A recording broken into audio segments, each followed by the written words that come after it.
Hello, everyone. Welcome to today's podcast. Our guest of today is Sean, and he's the founder of BrandClear. And yeah, Sean, why don't you tell a little bit more about yourself and what the company is doing? Yeah, my name's Sean Masters, and I run a business called BrandClear, which is helping business owners, entrepreneurs, and teams to build clarity into what they're doing. So we do this to get them to where they want to get to faster. This is through clarity of thought to help them make better decisions, clarity of vision to help them focus on what's important, and clarity of voice to help others understand what it is that they want to do in terms of their ambition or purpose or offering or whatever that is, and that builds momentum. And towards the companies you are serving, right? What type of company benefits the most from what you're doing? So what we tend to find is companies that are growing, who have got a few years under their belt, who have built all of their processes and have developed a brand awareness in the market. And where they've got to, they've hit the ceiling, and they find that they've got whatever got them to where they are now is not getting them further, or they're unable to untangle themselves from where they are, and they need a little clarity and a bit of focus, and a bit of a realignment in their world. And that's where we come in. And I like what you're saying, but especially as founders, like if you don't have clarity, if you don't have a direction, it's really difficult to grow. Because especially like we need to focus our time in which gives us the most leverage, right? So if you actually have a clear direction towards where you're going to go, and like the actions you are taking is actually maximizing your result, it's a very nice position to be in. But if you don't have that, it's not a nice position to be in, right? No, businesses are built on people, and people all need to understand where they're going and what they're doing. And everyone's rowing in the same direction at the same speed and the same rhythm, and you get to where you're going faster. And that's really what we find that helping with that clarity piece really helps with, is everyone to be facing in the right direction and going in that direction together. And what would you say the people you've worked with, like your past clients, what would they say about you guys? What's unique about working with you guys? Yeah, that's a good question. What's unique? I think we have processes in the way that we do things, and I'm very clear in what the outcome is as well. So this isn't not so much about the process, but what are we trying to achieve here, and actually applying the right process to the right type of outcome. Us being very outcome orientated, I think, is an important part of what we do. And maybe that's rather than focusing on the actual projects or the need, is how do we get to where we're going to, and how do we roadmap that? That's because what we're talking about here are not quick fixes. There's no silver bullets here. This is about understanding a particular direction and working towards that in a systematic way. Yeah, very nice. How long does the company exist? 2019, right? Let's say you guys are around for like 6 years right now. It's 2025, even close to 7 years because it's almost 2026, right? Let's say you look back at like when you started, right? Like what's one thing you would do differently if you could go back in time with all the knowledge and wisdom you've gained amongst growing the company? So Brand Clear came out of a frustration that I had with working with businesses. So I used to run an agency a number of years ago. And when you're an agency, you're usually at the end of the decision-making tree, okay? You say, okay, let's go and find an agency to do this or this or this or whatever the case is. And often when those projects arrive, you're like, okay, I understand what we're trying to do here, but is this really the best outcome we want to produce, what we're doing here? And so you might say, maybe we could go back and relook at this. And often the response is, no, these are the decisions. We're doing this. Brand Clear came out of my frustration of trying to get to the decision-making table, okay, to say, how can we influence better outcomes here and all of that? So to answer your question, I think a quicker way of doing that would have been the way.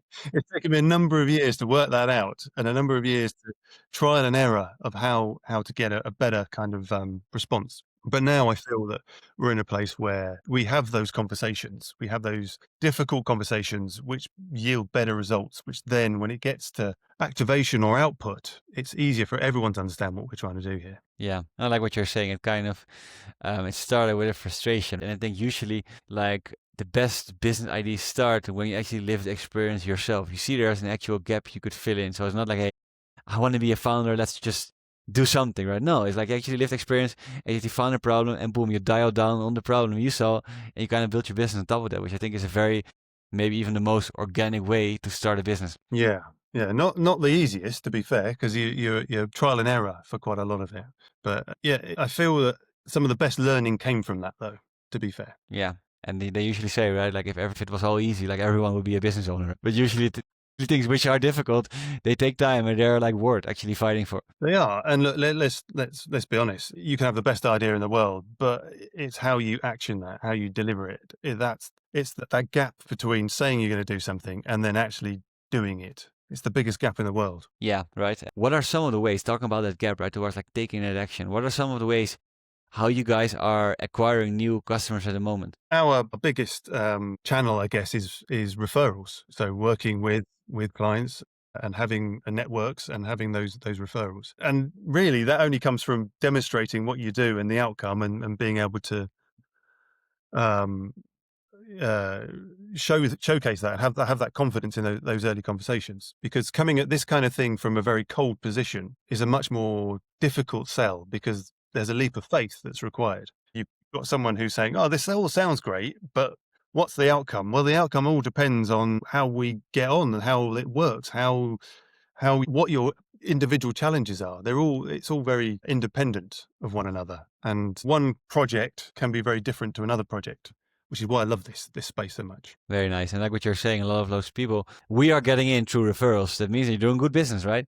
Because that's the thing. Like we live in this day and age right now where the world has become so small, right? We're on the other side of the world right now. We're having this podcast. The thing is, because the world has become so small, it's so easy to actually build a good name for yourself once you deliver quality, but it's so easy to also like build a bad name for yourself. It's actually like, it's even like in these days has become so important to be kind of on the ball towards like what you are delivering towards the people you are serving, right? People buy from people, don't they? I think that's the key thing. You could I mean, you could say you're the best business in the world. You could say we do the greatest results in the world, but ultimately it could just be noise. It could just be made up. And I think people like to buy from experience and knowledge and knowing the experience that someone else has had. So social proof is really important. Yeah, very nice. And let's say, mm, did you like watch Lord of the Rings when you were like back in the days? Yes, I know Lord of the Rings. Yeah. Very nice. Let's say you could be Gandalf for one day, the guy with the big gray beard with the magic staff, right? And you could just be like Gandalf, and with this magic wand he's holding in his hands right now, you could solve any problem in the business in just a couple of seconds. What kind of problem would you choose to solve if you could like wear this magic wand of Gandalf? Communication. I think communication is the biggest barrier to most businesses. I think having a culture in a business where people are not talking to each other, not being clear about what they're doing, what they're wanting to achieve, and allowing their team to uh, work on achieving that outcome. Whereas, in my experience, many business owners are holding on too tightly. They're delegating. They're telling people what to do, not necessarily allowing them to think for themselves and to come up with the outcome. They come up with that solution, and so better communication all round is the thing that allows that to happen. Very It's nice. greasing the wheels. Yeah, I get it, right? Because especially if you're working in a business, like there's a lot of problem solving every single day, right? Like you probably know it as well. And if you have a lot of like, if you have a team and everyone is like heading towards a different kind of direction because there's not a clear communication, it's really difficult to actually reach your goals because it requires focus and vision, right? Yeah, if you're telling people what you want, then they're going to go and do what you want. If you're telling people what the I can use the word again, outcome is, and it doesn't matter how you get there, we want to arrive at that point, then it's up to them to do that. And there's got to be a bit of a flex in the system to allow them to do that. Very nice. Communication, 360-degree communication is what I would use my magic wand for. And then talking about this, right? We can go a bit deeper, like with all the knowledge you've gained, like among the years, like you grown a company, even before that, like with your frustrations, right? Like if you could just give these founders who are watching this podcast right now, like one piece of advice, and with this piece of advice, they can start implementing it straight away in their podcast, either in their personal life or in their business. What kind of advice would you give to these founders who are watching this podcast right now? I think you only know what you know. All right. And you only know what you know today. It's keep learning, keep moving, keep evolving, keep trying, because the more you learn, the more you communicate, the more you speak, the more you engage with other people, the more you bring in. And I think that gives you not just the confidence, but the momentum to achieve what you want to achieve. So it's Very continual. nice. I like it. And is there, yeah, I like what you're saying. Then there's also this kind of big gap, like you don't know what you don't know. There's a lot of things you might not even know it because you don't have like the knowledge yet, which you acquire towards like actually knowing that. And like how do you, in these like things, right? Like let's say you're a business owner and you're in a daily grind of solving your challenges, communicating with the team, how do you make sure to keep in this mindset that you actually like of growing, exploring, and like this kind of excitement, right? Which you have as a founder, because like once you are in a daily grind, it can be very easy to just be like do the task every single day, and it can kind of block you out from actually being this creative kind of like person who actually comes up with this kind of new ideas to grow the business. It depends what kind of person you are. I think some people really like that operational part of the business. Yeah. They like the getting their hands into the business. Other people are more about onto the next thing already. They've done something and they're on to the next thing, and then this thing here is starting to sort of wobble a bit, and it needs the attention. Their mind is elsewhere. You're saying, depending on the type of entrepreneur you are, like from this point, you kind of depend what's the best mindset to go into like specific challenges or situations, right? Yeah.